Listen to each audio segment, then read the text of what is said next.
बिस्मिल्लाहिर्रहमानिर्रहीम। अस्सलाम वालेकुम नाज़रीन, उम्मीद है आप सब खैरियत से होंगे। नाज़रीन, कन्वेंस अलाउंस, मेडिकल अलाउंस और हाउस रेंट के मुतल्लिक नहायत ही अहम तरीन खबर आपके साथ शेयर करेंगे। पे एंड पेंशन रिपोर्ट पर अमल दरामद। तमाम तफसीलात जानने के लिए चैनल के साथ जुड़े रहिए और वीडियो को मुकम्मल देखें। चलते हैं तफसीलात की तरफ। तमाम सरकारी मुलाजमीन और पेंशनर्स को वेलकम करते हैं। बड़ी ब्रेकिंग न्यूज़ आपके साथ शेयर करेंगे। कन्वेंस अलाउंस, मेडिकल अलाउंस और हाउस रेंट अलाउंस में इजाफे का मुतालबा। अगीगा के जो चेयरमैन हैं रहमान अली बाजवा साहब, उन्होंने एक और ताज़ा तरीन प्रेस कॉन्फ्रेंस की है और ताज़ा बयान जारी किया है, जिसमें उन्होंने तमाम सरकारी मुलाजमीन और पेंशनर्स के नाम पैगाम भी जारी किया है। हुकूमत से मुतालबा किया है कि सरकारी मुलाजमीन के जो बेनिफिट्स हैं वो पे एंड पेंशन कमीशन की रिपोर्ट के एन मुताबिक होने चाहिए। अब ये क्यों ज़रूरी है?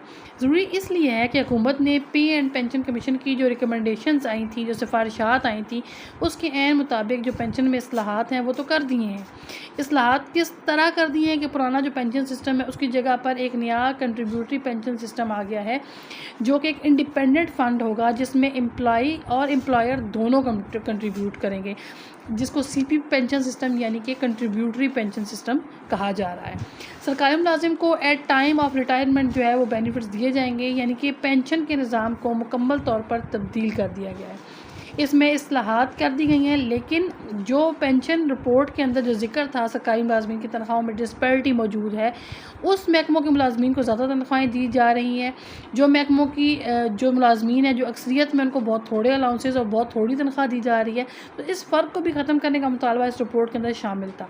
साथ पेंशन कमीशन की इस रिपोर्ट के अंदर ये भी जिक्र किया गया था कि सरकारी मुलाजमीन को मेडिकल अलाउंस भी जो है वो नामुनासिब है, उनके लिए बहुत थोड़ा है, उसको भी रिवाइज़ करने की ज़रूरत है।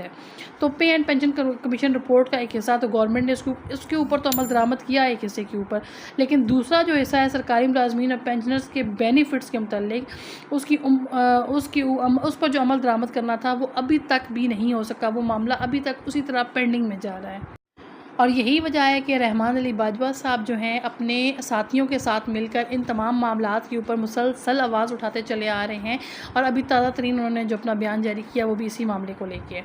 तो सवालिया निशान इसके ऊपर लगा हुआ है और रहमान अली बाजवा जो अगीगा इत्तेहाद के चेयरमैन, उन्होंने ये ही कहा कि सरकारी मुलाजमीन के जो बेनिफिट्स हैं पे एंड पेंशन रिपोर्ट के मुताबिक फ़िक्स होने चाहिए। साथ ही उन्होंने पंजाब में जो इस वक्त टीचर्स के साथ और मुख्तलिफ डिपार्टमेंट्स में जो निजकारी का अमल जारी है, फिर वहाँ पर टेस्ट लेने का मामला और बहुत सारे ऐसे मामला इस हवाले से भी अपना एक मुस्बत पैगाम सरकारी मुलाजमीन के लिए छोड़ा है।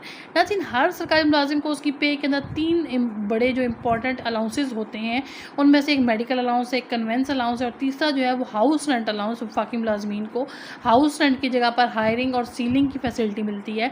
वो तकरीबन जो औसत है उनकी वो 30,000 से लेके 80,000 के दरमियान जो है बन जाती है, अगर एक मोटा सा एस्टीमेट लगा के बताया जाए तो। लेकिन अगर उसके बाद सूबों में देखा जाए तो यही हाउस रेंट जो है सूबाई मुलाजमीन को 1,000 से लेकर 3,000 के दरमियान दिया जा रहा है, जो कि बहुत थोड़ा है, ना होने के बराबर है। इतने से पैसों के अंदर जो हाउसिंग की फैसिलिटी है उसको अरेंज करना तो इम्पॉसिबल सी बात है, नामुमकिन बात है, पॉसिबल ही नहीं है। अगर बात करते हैं मेडिकल अलाउंस की तो वो भी तकरीबन 1,000 से लेकर 3,000 जो मैक्सिमम मिलता है स्केल वाइज मुलाजमीन को सूबों के अंदर। और इतने थोड़े से अलाउंस या इतनी रकम के अंदर जो वो आप खुद अंदाज़ा कर लें क्या इलाज मुआवजे की सहूलियात मुहैया हो सकती हैं या इनको पूरा किया जा सकता है। आजकल एक दवाई भी कितनी महंगी आती है। तीसरे नंबर पर जो बड़ी चीज़ है वो कन्वेंस अलाउंस इस वक्त भी 2025 की 5 की इनिशियल बेसिक पे के ऊपर फिक्स है। जिस वक्त पेट्रोल जो है 15 से 20 रुपये लीटर था, आज जो है वो 250 रुपये लीटर के बाद चला गया है। कई गुना इसमें इजाफा हो चुका है। महंगाई की जो शरह है उसमें भी बहुत ज़्यादा इजाफा हुआ है। तो सरकारी मुलाजमीन ये मुतालबा कर रहे हैं कि पे एंड पेंशन कमीशन की रिपोर्ट के अंदर जो जिक्र कि पेंशन के सिस्टम के अंदर रिफॉर्म्स की जाएं, वो तो तकरीबन हो रही हैं, गवर्नमेंट कर रही है। लेकिन इसी पेंशन कमीशन की जो रिपोर्ट थी, जिस रिपोर्ट का ऊपर जिक्र किया जा रहा है, इसी रिपोर्ट के अंदर एक चीज़ और भी शामिल की गई थी जिसके बारे में ये आगे बात की जा रही है कि तनख्वाहों के अंदर डिस्पैरिटी जो मौजूद है, अलाउंसेस जो हैं उनको रिवाइज़ करने की ज़रूरत है। तो इसके ऊपर इम्प्लीमेंटेशन नहीं हो रही। सरकारी मुलाजमीन का मुतालबा ये है कि इन अलाउंसेस को भी पे एंड पेंशन कमीशन की रिकमेंडेशंस के मुताबिक जो है इंक्रीज़ किया जाए। 3 बड़े अलाउंसेस जो हैं हाउस रेंट, मेडिकल अलाउंस और कन्वेंस अलाउंस 2005 और 8 की जो पे स्केल थे उस वक्त के उनकी इब्तदाई सतह के ऊपर जाकर फ्रीज़ हैं और उसके बाद जो है 3-4 बार बल्कि ज़ायद बार स्केल रिवाइज़ हुए हैं और इस वक्त जो स्केल चार्ट है वो 2022 का है। तो कम अज़ कम जो है उसकी इनिशियल बेसिक पे के ऊपर इसको ज़रूर कर देना चाहिए, जो मेरे ख्याल में मुलाजमीन का हक़ बनता है। ये ये ज़रूर होना चाहिए। आपकी इसके बारे में क्या राय है? अपना फीडबैक कमेंट बॉक्स में ज़रूर दीजिएगा, आपकी राय का मुझे इंतज़ार रहेगा।